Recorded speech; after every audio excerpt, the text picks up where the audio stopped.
E o Lula tá fazendo esse movimento, né, de tá viajando, já foi nesses primeiros meses aí, foi o que ele mais fez, foi aí outros países em busca de algo. Dá um contexto geral do que ele fez em alguns países, você falou do acordo da China com mais de 30 coisas, né?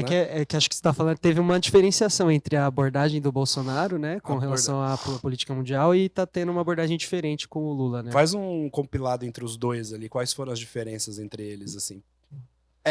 O Bolsonaro era mais casca grossa, né, nas relações geopolíticas internacionais. Não sei se talvez por falta de assessoria, de falta de... Porque geopolítica você tem que falar bonitinho para o mundo. Por exemplo, a gente pega os dados de desmatamento do Brasil. Eles realmente pioraram durante o governo Bolsonaro. Mas eles continuaram piorando durante o primeiro trimestre do governo Lula. Continuaram piorando.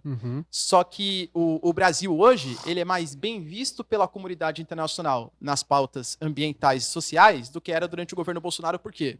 Porque nas nossas declarações, a gente colocou a Marina Silva como ministra do Meio Ambiente, a gente fala que a gente respeita povos indígenas, povos originários e tal. Por mais que na prática seja realmente mais ou menos nessas políticas, o discurso ele conta demais. E o discurso que o Bolsonaro tinha era um discurso de combate às ONGs, que, na verdade, os indígenas também ajudam a desmatar a floresta amazônica. Então, é um discurso que não pega bem para a comunidade internacional.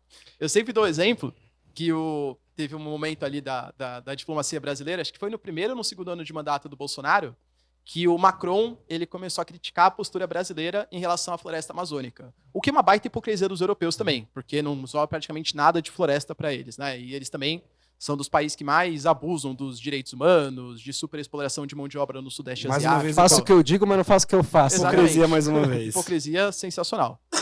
E aí ele foi lá e criticou a postura brasileira na Amazônia. E o Bolsonaro foi lá e respondeu, falou que não, Macron, pô, você olha o quanto de sobra de floresta sua, tal, foi lá e brigou com ele. Aí um dos... ele colocou isso nas suas redes sociais, acho que foi até não lembro se foi no Facebook, no Instagram. E aí teve um cara lá que comentou assim, não, liga não, Bolsonaro, ele tá falando isso porque a mulher dele é feia e a sua é bonita. Porque... Tudo a ver. Nada a ver, né? Tá de brincadeira, né, velho? A Brigitte Macron, se não me engano, ela é 30, 40 anos mais velha que o Macron, né? Que é a esposa dele. E a Michelle Bolsonaro é mais nova, né? Que o Bolsonaro. E aí, pô, você vê um comentário desse, óbvio que o cara tá sendo bastante escroto, né?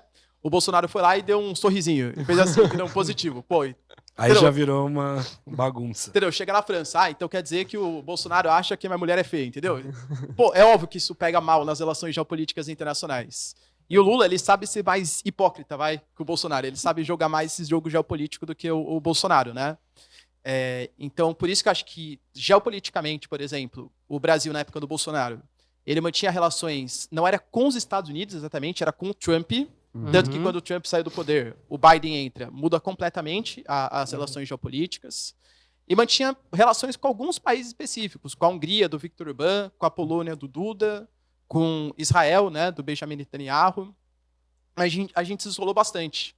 Teve um momento ali de uma reunião do G20, por exemplo, que ficou bem caricata essa situação. Você tinha o Bolsonaro meio que isoladão, assim, e os outros presidentes, né, líderes, conversando entre eles e tal. E eu acho que o Lula ele sabe jogar um pouco mais esse jogo pela hipocrisia que ele tem, pela capacidade de mentir para o mundo, a mais do que o Bolsonaro tem, entende? Então, o Lula ele já se reuniu, por exemplo, com o Pedro Sánchez, da Espanha, já se reuniu com Portugal, já se reuniu com a Giorgia Meloni, com o Rishi Sunak, do Reino Unido. Eu acho que, geopoliticamente falando, a gente não conseguiu estabelecer relações com os Estados Unidos. A gente está tentando, por exemplo, crescer nossas relações com os chineses, e conseguimos. E talvez o ponto mais emblemático das relações geopolíticas brasileiras hoje seja a tentativa de fechar o acordo Mercosul-União Europeia. Esse acordo ele começou a ser negociado lá em 99, quando o Fernando Henrique Cardoso ainda era o presidente. Só que aí teve um período de negociação bastante longo, né, visto que até hoje não assinou. Aí, bem no início do governo Bolsonaro, ele anunciou o acordo Mercosul-União Europeia tinha sido fechado. Só que ele foi fechado assim, foram finalizadas as bases. Agora, cada um dos parlamentos nacionais, e a gente tem hoje 27 países na União Europeia e 4 países no Mercosul, eles têm que referendar, eles têm que aprovar esse acordo de livre comércio entre Brasil entre Mercosul e União Europeia. Só que a União Europeia falou assim, Brasil, eu não posso fechar o acordo Mercosul-União Europeia porque eu vou passar a importar mais alimentos de vocês. E vocês desrespeitam povos quilombolas, povos indígenas, desmata a Amazônia, desmata o Cerrado e tal. De novo, né? É hipócrita isso? Claro que é. O que eles querem, na verdade? Principalmente a França.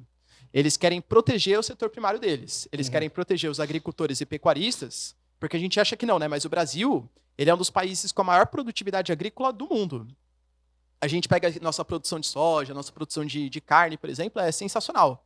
E se a gente começar a entrar no mercado europeu sem nenhum tipo de imposto, a gente quebra os produtores locais. Então, o que a União Europeia ela quer fazer? Ela quer colocar os seus produtos industriais sem impostos no nosso mercado para conseguir vender mais, mas quer sobretaxar os nossos produtos agropecuários. Ou seja, é bom para eles. Exatamente, né? Então, o Brasil está meio que nessa negociação. Tanto que a Ursula von der Leyen veio para o Brasil, aí o Brasil agora está na França, está falando lá com o Macron, está falando com a Giorgia Meloni da Itália, mas acho que difícil, né, fechar esse acordo, porque tem um lobby dos agropecuaristas muito fortes na Europa que não querem um acordo de livre comércio com o Brasil, justamente porque vai quebrar eles. O Brasil é muito forte, né, no agronegócio. O primeiro trimestre, por exemplo, a gente cresceu 1,9%, até surpreendeu o mundo esse crescimento. Só que se for pegar setor secundário e terciário, praticamente estagnado. Quem sustentou esse crescimento foi o agro, foi o setor primário. Aliás, a gente está precisando trazer alguém do agro aqui, né? A gente já falou, estamos atrás. Eu quero continuar nessa linha de comparação aqui, porque você meio que trouxe uma... É uma vantagem ter o Lula no governo em relação a essas parcerias com outros países a nível global, né? E desvantagens em relação ao governo do Bolsonaro, igual você falou, tem outros setores que agora também estão piorando. Eu acho que a sorte é que o Brasil, que eu falo, o Brasil, eu acho que ele nunca vai ser um país muito 10, assim, mas também nunca vai ser um país 0. O Brasil vai ser ali na média, porque a gente tem forças políticas que são muito mais fortes do que as forças do Poder Executivo. A gente tem lobby no Congresso, a gente tem hoje, né, um centrão muito forte, uma bancada ruralista muito forte, uma bancada evangélica muito forte, que basicamente determina quais são os rumos do país. Sim. Então, por exemplo, o Lula ele quis aprovar algumas coisas polêmicas. Não, vamos revogar o marco do saneamento, tem que ser empresa pública que vai fazer realmente a parte do saneamento básico do Brasil, uma coisa que foi aprovada no governo Bolsonaro. O parlamento falou, não, o marco do saneamento vai continuar. Lula, nada a ver, tá errado.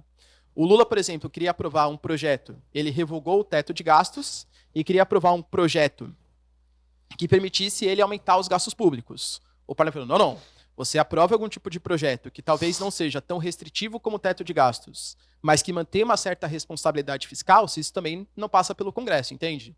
Então, eu acho que assim, o Lula, ele tem uma irresponsabilidade fiscal muito grande, e isso acaba afugentando investimentos, aumentando o preço do dólar. Isso dificulta, inclusive, a queda dos juros, né? Vocês que fazem parte aí, né, estudam bastante do mercado imobiliário. Pô, os juros impacta bastante, porque fica muito caro fazer financiamento, construção de novas obras. E o Campos Neto, que é o nosso presidente do Banco Central, ele fala, eu quero baixar os juros também, assim como todo mundo do Brasil quer, porque juros baixos é bom para todo mundo. Só que se o Brasil não tiver uma regra fiscal eficiente, eu vou baixar os juros, a gente vai desregular o gasto público e vai voltar a ter inflação. Então, enquanto o Brasil não demonstrar que a gente consegue ser um Estado mais responsável do ponto de vista fiscal, eu não vou baixar os juros. Entende? Então, eu acho que assim, na parte econômica, durante o governo Bolsonaro, a gente demonstrava uma responsabilidade fiscal um pouco maior. Com Lula, a gente tenta descambar para uma irresponsabilidade fiscal, mas existe o Congresso que acaba barrando essas medidas muito... Então isso vai dificultar, diminuir nossa Selic nos próximos anos aí, então... É até engraçado ver como a hipocrisia rola solta, porque o Lula deve saber de tudo isso que está acontecendo, né? Mas mesmo assim ele fica tentando abaixar a taxa de juros no discurso.